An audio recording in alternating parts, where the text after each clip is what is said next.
À ce que donner un message pour réduire les fonds des transferts, les commissions que prennent toutes les institutions financières sur les fonds de transfert des afro-descendants et des Africains sur le continent africain. Si vous prenez le cas du Togo seulement, nous sommes pour les derniers chiffres de 2020 à peu près 400 millions de dollars qui sont, que la diaspora togolaise envoie au Togo, ce qui représente à peu près 8 à 10% du PIB. Et au-delà de la diaspora togolaise, vous prenez la diaspora africaine en général, mais le taux total des commissions prises sur chaque fonds qu'un Africain ou un Afro-descendant envoie sur le continent africain fait plus d'1,6 milliard de dollars. Ce n'est pas normal parce que c'est trop élevé.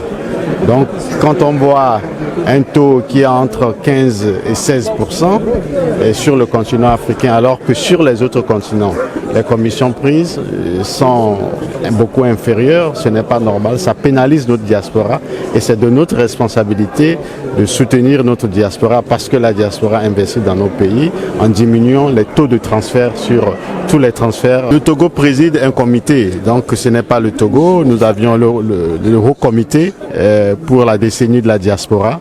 Donc nous avions le soutien bien sûr du Royaume du Maroc et de tous les membres du comité pour faire des propositions à l'Union africaine et interagir avec tous les partenaires afin de prendre au sérieux tous les transferts, le surplus que nous dirons. Il faut le dire la vérité, c'est un surplus que l'on prend sur les fonds envoyés sur le continent africain par nos frères et sœurs de la diaspora.